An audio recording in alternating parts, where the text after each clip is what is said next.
तो हम लोग डिस्कस कर रहे थे रिलेशन एंड फंक्शन।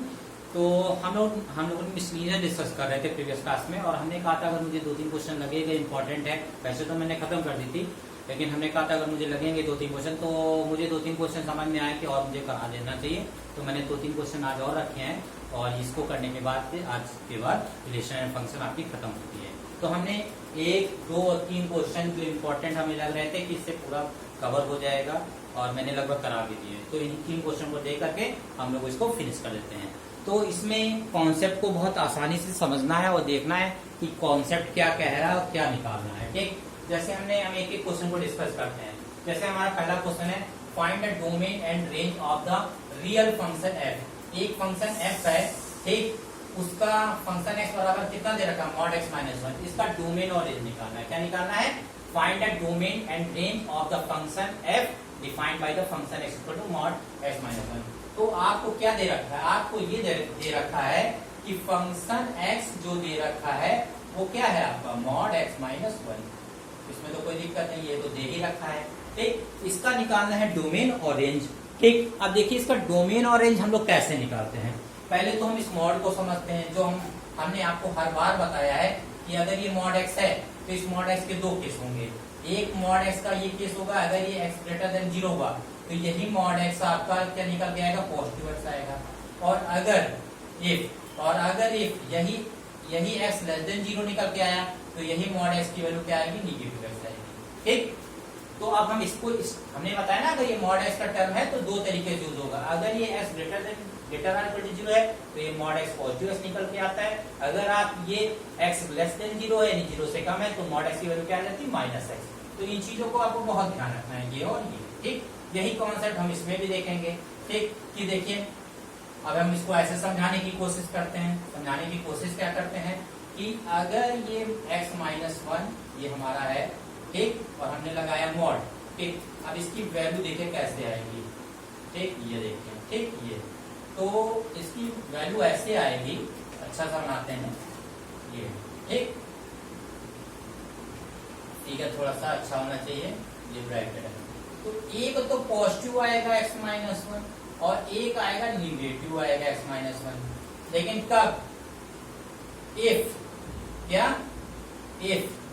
अगर आपका x minus 1 greater or equal to 0 है, x minus 1 greater or equal to 0 है, तब इसकी वैल्यू क्या आएगी, पॉजिटिव में आएगी।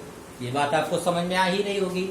और अगर इफ यही x माइनस 1 लेस देन 0 हुआ तो इसकी वैल्यू क्या आएगी, निगेटिव। भाई या तो ये मॉड वाली वैल्यू पॉजिटिव आएगी और या निगेटिव आएगी। पॉजिटिव कब आएगी, जब if x minus 1 greater equal to 0 है तो पॉजिटिव में आएगी। अगर if x minus 1 less than 0 है तो ये निगेटिव में आएगी। ये चीज हम आपको बार बार समझाने की कोशिश कर रहे हैं, क्योंकि मॉड वाले क्वेश्चन काफी पूछे जाते हैं। ठीक, तो ये चीज आपको क्लियर हो गई। अच्छा, अगर आपको ये चीज क्लियर हो गई, अब हम इसका डोमेन और रेंज बताते हैं। तो अब आप इसमें देख रहे हैं कि अगर हम लोग इसमें वैल्यू निकाल भी लें, x minus 1 greater or equal to 0 तो x ग्रेटर इक्वल टू 1 आएगा।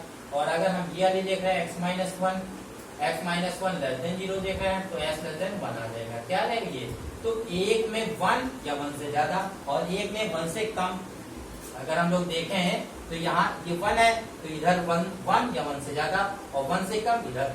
तो इसका मतलब क्या हो रहा है, यानी सारी वैल्यू रियल वैल्यू 1 से कम इधर वाली और 1 या 1 से ज्यादा उधर राइट साइड में। तो हम ये कह सकते हैं कि इसका जो डोमेन होगा वो सारी रियल वैल्यू को एग्जिस्ट करेगा। क्या करेगा, सारी रियल वैल्यू को एग्जिस्ट करेगा। तो हम ये कह सकते हैं, यानी कि it is clear that domain of function, क्या, domain of function x is set of all real values। समझ में आया, set of all real value. ठीक, तो सारी रियल वैल्यू को एग्जिस्ट करेगा। ठीक है, सारी रियल वैल्यू को ये एग्जिस्ट करेगा। ठीक, अगर हम लोग इसको ऐसे लिखना चाहें तो हम लोग इसको ऐसे लिख सकते हैं, that is domain of function. ठीक, क्या हो जाएगा, डोमेन ऑफ फंक्शन क्या हो जाएगा, रियल वैल्यू, सारी रियल वैल्यू को ये होगा। अगर हम इस लैंग्वेज में लिखना चाहें तो ये हो जाएगा। क्लियर है? अब रहे रियल, हमने डोमेन तो बता दिया, अब हमको बताना है इसकी रेंज। जरा रेंज को समझने की कोशिश करते हैं। ठीक, डोमेन तो इसका हो गया domain of function, all real value, सारे रियल वैल्यू आपकी इसमें डोमेन में आ रहे, चाहे आप इस लैंग्वेज में लिखे चाहे से लिखे। हमने लिखा it is clear that domain of function x is set of all real value. ठीक, that is domain of function belonging to R. ठीक है, क्लियर है? अच्छा, अगर आप दूसरी लैंग्वेज में लिखना चाहते हैं, दूसरी लैंग्वेज में डोमेन हो गया। अब रेंज की बात आती है। अच्छा, जब हम लोग रेंज की बात करते हैं तो इधर आपको पता है इधर पॉजिटिव होता है और इधर क्या होता है, निगेटिव होता है। इधर माइनस इनफाइनाइट होता है, इधर प्लस इनफाइनाइट होता है। क्या होता है? प्लस का इनफाइनाइट, यही तो होता है। अच्छा, अब ये आप देखिए कि जब हमने इसकी वैल्यू निकाली थी तो 1 आई थी कि नहीं आई थी? ये 1 आई थी। तो इधर तो सारी पॉजिटिव वैल्यू है और इधर क्या है, सारी आपका नेगेटिव वैल्यू है। ठीक, और रेंज में हम लोग क्या करते हैं, सारी नेगेटिव वैल्यू तो होती नहीं, नेगेटिव वैल्यू तो होती नहीं। अच्छा, अब आप यहाँ से देखिए, ये पॉजिटिव है, ये नेगेटिव है, ये पॉजिटिव है, ये नेगेटिव है। तो आप अगर इसको लेते हैं या इसको लेते हैं, थोड़ा समझने की कोशिश करिएगा। ये आपका अगर हम लोग ये लेते हैं, देखिए ये पॉजिटिव वाली अगर हम लोग ले रहे हैं तो हम कौन सी ले रहे हैं? पॉजिटिव वाली ले रहे हैं। तो पॉजिटिव और नेगेटिव ये क्या हो जाएंगे? पॉजिटिव नेगेटिव, तो ये तो नेगेटिव हो जाएगी। देखिए पॉजिटिव और नेगेटिव क्या हो जाएगी? नेगेटिव, तो ये तो हो नहीं सकती, है ना। लेकिन अगर हम लोग क्या करते हैं और निगेटिव अगर हम लोग यहाँ वाली लेते हैं तो ये पॉजिटिव पॉजिटिव क्या हो जाएंगी? ये पॉजिटिव वाली हो जाएंगी, यानी ये हो जाएगी। तो इसका मतलब ये कहने का मतलब हुआ कि अगर हम लोग इसका रेंज निकाल रहे हैं तो इसके सारे क्या हो जाएंगे? Non negative real value. क्या हो जाएंगे? नॉन निगेटिव रियल वैल्यू होंगे। इसका साफ साफ यही मतलब हो रहा है कि इसमें सारी वैल्यू एग्जिस्ट करेंगी, रियल वैल्यू सारी तो एग्जिस्ट करेंगी, लेकिन नॉन निगेटिव रियल नंबर होंगे। क्या? Non negative real number. तो यहां लिखेंगे now range of function, range of function x है ना, range of function x is set of all non negative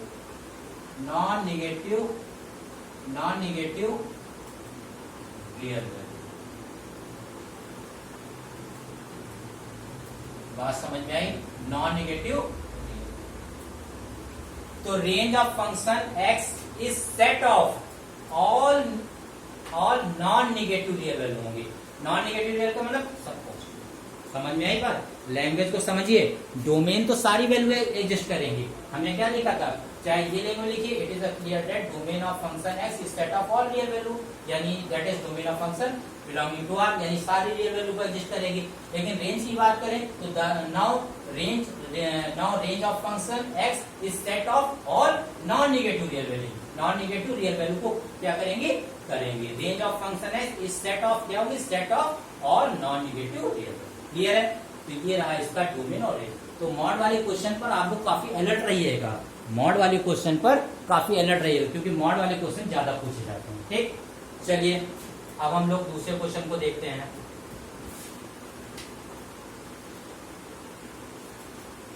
यहाँ पर 1, 1 है, क्या है? 1, 1, ठीक है। यहाँ पर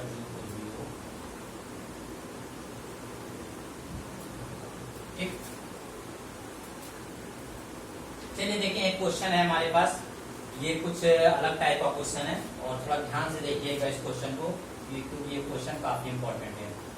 क्वेश्चन ये कह रहा है कि एक फंक्शन है और उसकी जो ये रिलेशन दे रखा है, ठीक, यानी इसको अगर हम रिलेशन में फंक्शन में डिफाइन करें तो r बराबर ये रिलेशन है, ठीक। ये फंक्शन इस तरह डिफाइन है 1, 1, 2, 3, 0, -1, -3 be a function from z to z defined by the function x बराबर a plus b for some integer a, b find a और a, b। यानी इसमें a और b जो ये फंक्शन दे रखा है इसकी वैल्यू बतानी है। क्या क्या दे रखा है आपको? ये दे रखा है कि जो फंक्शन है इसकी जो वैल्यू है 1, 1, 2, 3, 0, -1 और -1, -3, ठीक है, ठीक है। तो ये आपका क्वेश्चन है, ठीक है। अच्छा इसको ठीक है, ये आपके फंक्शन की वैल्यू हो गई, ठीक। तो be a function from Z to Z, क्या फ्रॉम जेड टू जेड, ये एक फंक्शन है जो जेड टू जेड में डिफाइन है। और इसमें कह रहे हैं कि ये जो फंक्शन एक्स है, ठीक, क्या है फंक्शन एक्स है, इसमें वो क्या है ए एक्स प्लस बी है, क्या है ए एक्स प्लस बी, एक फॉर सम इंटीजर। तो इसमें ए और बी की वैल्यू, ए और बी क्या है हमारा इंटीजर है, तो हमें क्या ए और बी की वैल्यू दिखानी है। अब जरा समझिए, फिर से समझिए, एक एफ है फंक्शन, उसकी वैल्यू दे रखी है 1, 1, 2, 3, 0, -1, -1, -3, ठीक। और ये फंक्शन एक्स बराबर ए प्लस बी के फॉर्म में है, और फंक्शन डिफाइन कैसे है जेड में, ठीक। अब हमको ये बताना है इसमें ए और बी की वैल्यू, ये ए और बी की वैल्यू। अच्छा देखिए ये कैसे करेंगे। सबसे पहले हम इसमें से कोई एक ले लीजिए, चाहे ये 4 वैल्यू दे रखी है, इसमें से कोई एक ले लीजिए। मान लीजिए आपने 1, 1 को डिसाइड किया, ठीक। तो आप 1, 1 को जब डिसाइड करते हो तो आपको ये तो पता है कि 1, 1 किसको डिफाइन कर रहा है, फंक्शन एफ को, किसको डिफाइन कर रहा है एफ को। अच्छा इसका मतलब क्या हुआ, इसका मतलब समझिए कि जो ये आपको फंक्शन एक्स दे रखा है, फंक्शन एक्स दे रखा है ए एक्स प्लस बी, ठीक, ए एक्स प्लस बी। तो अगर हम ये बात करें ये एक्स की वैल्यू होती है, वाई की वैल्यू होती है, क्या होती है एक्स की वैल्यू होती है, वाई की वैल्यू होती है, ठीक। यानी ये डोमेन होता है, ये रेंज होता है, आपको ये तो पता ही होगा। ये पहली वैल्यू क्या होती है, डोमेन होती है, दूसरी वैल्यू क्या होती है, रेंज होती है। तो ये 1 वाली जो डोमेन वाली वैल्यू है उसको इसमें पुट करिए, क्या करिए डोमेन वाली जो वैल्यू है वो इसमें पुट करिए। तो अगर हम लोग पुट करते हैं यहाँ पर नीचे कर लीजिए, ठीक। तो अगर हम लोग डोमेन यहाँ पुट करते हैं क्या यहाँ पर, तो देखिएगा जरा F1 डोमेन 1, इस डोमेन की बात करें 1, तो यहाँ पर क्या आ जाएगा a × 1 + b, यही तो आएगा। अच्छा और इसकी ये रेंज होती है, ठीक। अच्छा हम आपको ये भी बताना चाहें, अभी आगे जब हम क्वेश्चन करेंगे तो जब फंक्शन x मानेंगे तो हम लोग उसको y बराबर मान लेते हैं, क्या मान लेते हैं y बराबर, क्या y बराबर। तो ये x है तो फिर ये y हुआ, क्या हुआ ये x है तो ये y हुआ। तो इसका मतलब ये फंक्शन x है, तो इसको हम जब कहते हैं कि y बराबर मान सकते हैं तो इसका मतलब क्या हुआ कि 1 बराबर फंक्शन x होगा कि नहीं होगा। फिर से समझिए, जब आगे हम लोग एक क्वेश्चन करेंगे काफी लेसन में, तो हम लोग क्या मानते हैं कि जो फंक्शन मान लो हमको दे रखा है, फंक्शन x बराबर दे रखा है x² + 2 दे रखा है, ठीक। तो हम लोग लेट कर लेते हैं कि ये जो फंक्शन है वो y बराबर है, क्या ये y बराबर है, और हम लोग आगे इसको सॉल्व कर लेते हैं।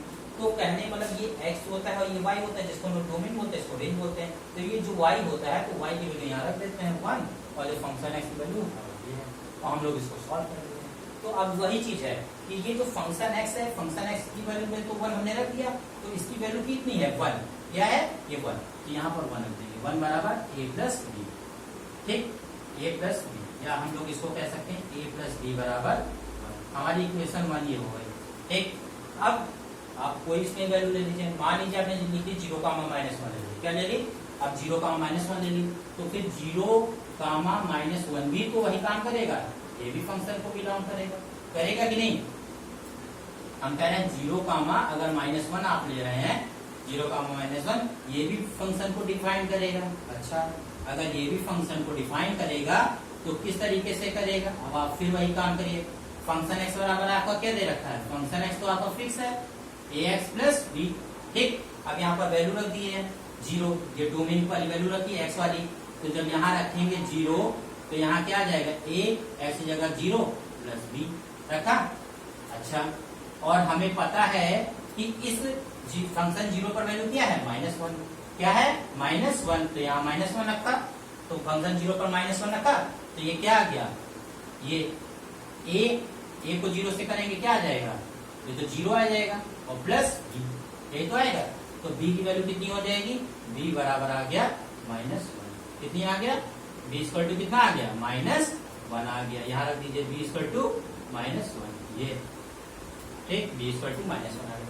अब अगर b की वैल्यू उठा के हम इक्वेशन 1 में रख देंगे, ठीक, आप इसको 2 मान लीजिए, क्या मान लीजिए 2, ठीक। और b की वैल्यू अगर हम लोग यहाँ पर रख देते हैं, कहाँ इक्वेशन 1 में, कहाँ रख देते हैं इक्वेशन 1 में, थोड़ा यहाँ पर ले लीजिए, इक्वेशन 1 का यूज कर लीजिए।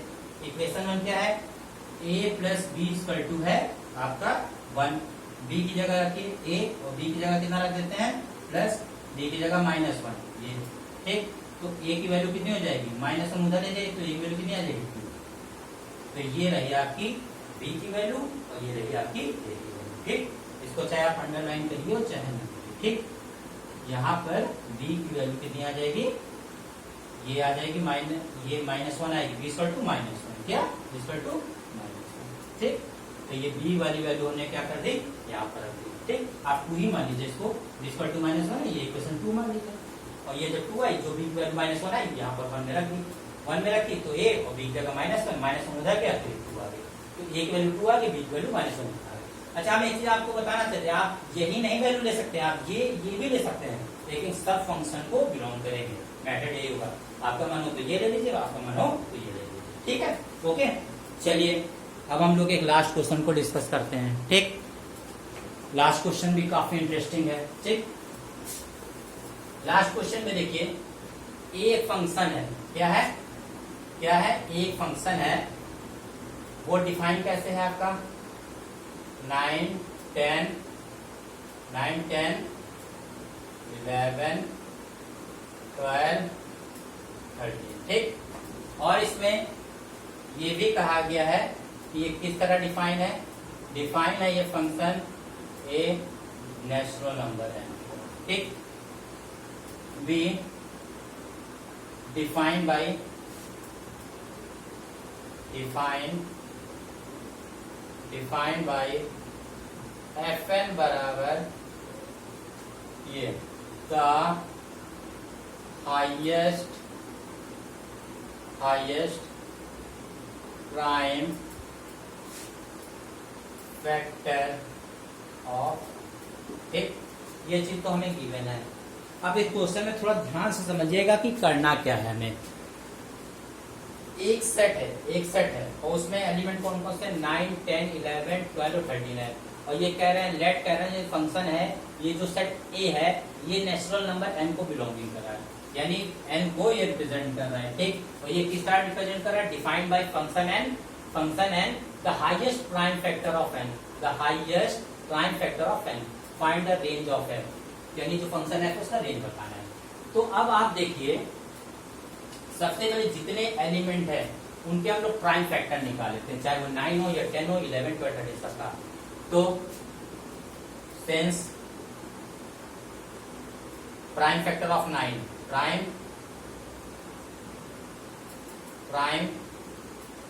फैक्टर ऑफ 9 क्या, सिंस प्राइम फैक्टर ऑफ 9, ठीक। प्राइम फैक्टर ऑफ 9, ठीक। अच्छा, प्राइम फैक्टर है तो प्राइमरी फैक्टर होने चाहिए, और प्राइम फैक्टर हम आपको बता दें इट सेल्फ से होना चाहिए या 1 से होना चाहिए। सबसे लीस्ट प्राइम नंबर कौन सा होता है, 2 होता है, ठीक। इट सेल्फ होना चाहिए या 1 से डिविजिबल होना चाहिए, यही होता है प्राइम फैक्टर। तो सबसे लीस्ट प्राइम नंबर 2 होता है, फिर उसके बाद 3 होता है, फिर 5 होता है, फिर आपका 7 होता है, फिर आपका 11 होता है, फिर 13 होता है, फिर आपका 17 होता है, ऐसे ही करके होता है, लेकिन लीस्ट प्राइम नंबर 2 होता है, याद रखिएगा। तो प्राइम फैक्टर ऑफ 9 करेंगे, ठीक। तो 2 से तो होगा नहीं, 2 होगा नहीं, 3 हाँ हो जाएगा, क्या हो जाएगा, 3 हो जाएगा, ठीक। 5 होगा नहीं, 7 होगा नहीं, 11, 13, 70 का सवाल ही है। तो प्राइम फैक्टर ऑफ 9 की बात करेंगे तो सिर्फ 3 होगा। इसी तरह हम लोग सबके निकाल देते हैं prime factor of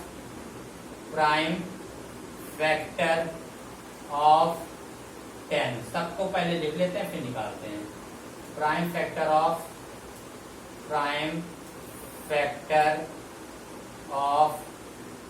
11, prime factor of 12,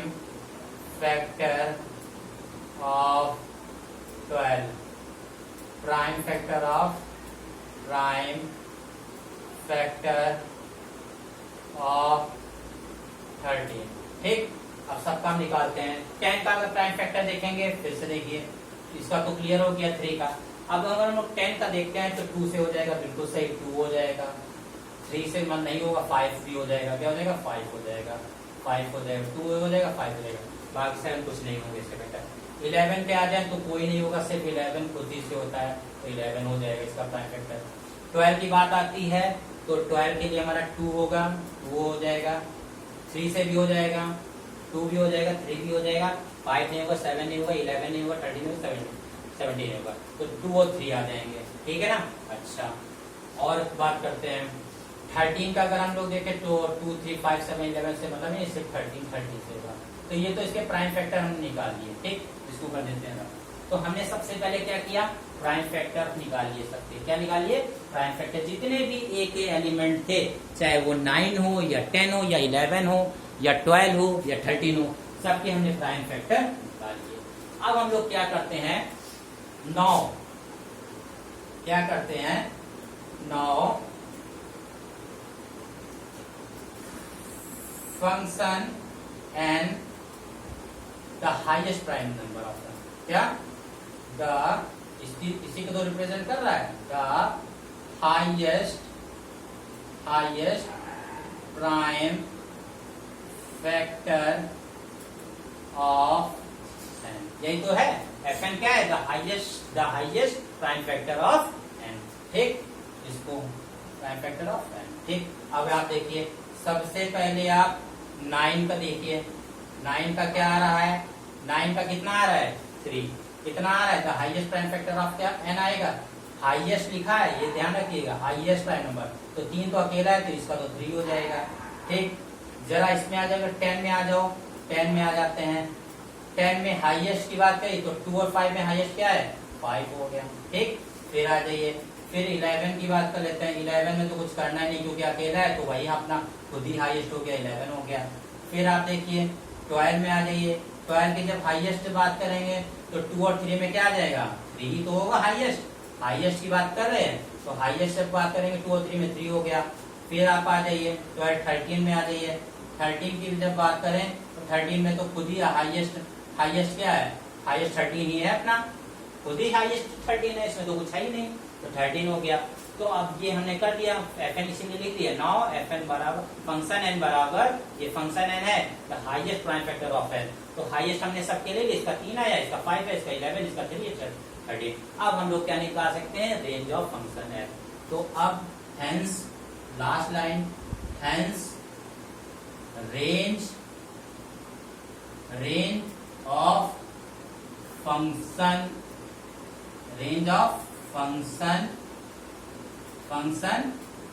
F क्या हो जाएगी, 3, 5, 11 और 13, यही तो होगी, 3, 5, 11 और 13, ये 3 दोबारा नहीं होगी, एक ही बार रिपीट होता है, हमेशा ध्यान रखिएगा, दोबारा रिपीटिशन नहीं होता है, दोबारा रिपीटिशन जैसे 2 बार 3 है तो एक ही बार लिखा जाएगा, ये नहीं कि आप 3 2 बार लिखो।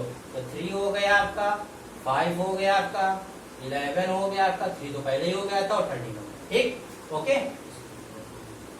तो आई होप इसका आपको समझ में आ गया होगा, ये क्वेश्चन काफी इंपॉर्टेंट तो सारे क्वेश्चन है, ठीक, लेकिन उसमें से देखें तो ये ज्यादा इंपॉर्टेंट है, ठीक।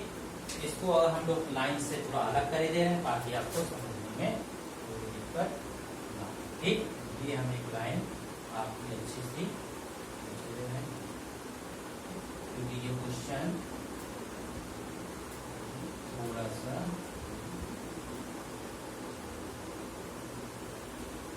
ठीक है, क्योंकि ये आपका जो पोर्शन है वो इस तरह है, तो ये यहाँ पे खत्म हो जाएगा, ये इसका आंसर, ठीक, ये इसका आंसर है आपका। यहाँ पर आपकी जो a की वैल्यू आई 2 आई है और b की वैल्यू -1 आई है, और यहाँ पर रेंज ऑफ फंक्शन 3, 5, 11, 13, ठीक है, एक चीज ध्यान रखिएगा, ठीक। अच्छा एक चीज कल ध्यान दीजिएगा, ये जो हमने क्वेश्चन बताया है तो क्वेश्चन थोड़ा सा यहाँ पर मिट गया था, तो ये 1, 1 और 0, तो सही था, ठीक, ये 2, 3 और -1, 3 थोड़ा मिसिंग मुझे लग रहा था, तो मुझे लग रहा है कि नंबर तो यही है, मैंने क्वेश्चन थोड़ा रफ हो गया था, तो चेक कर लीजिएगा यहाँ पर डिजिट 2, 3 और -1, -3 है कि नहीं, हालांकि एक डिजिट वही होनी चाहिए, देखो 1, 1 बिल्कुल सही है आपका, 0, -1 बिल्कुल सही, लेकिन ये 2, 3 ये रफ हो गया था, ये मैंने लिखा था, और जहां तक 2, 3 होना चाहिए, -1, -3 होना चाहिए, देख लीजिएगा, अगर कुछ मिस्टेक हो तो इसको कर लीजिएगा, लेकिन आप इसमें से कोई भी यूज करेंगे मेथड आपका हो जाएगा, क्लियर है। 1, 1 बिल्कुल सही है, 0, -1 बिल्कुल सही, इसको जरा चेक कर लीजिएगा, कहीं कोई मिसिंग हो तो आप उसको कर लीजिएगा, आंसर हो जाएगा, कोई भी चारों से ले लेंगे आंसर आपका वही रहेगा, ठीक। चलिए मिलते हैं नेक्स्ट क्लास में, थैंक यू। तो मेरे साथ ये रिलेशन और फंक्शन खत्म हो गया से, अब हम लोग जब नया टॉपिक अब स्टार्ट करेंगे, ओके, चलिए मिलते हैं नेक्स्ट क्लास में, थैंक यू।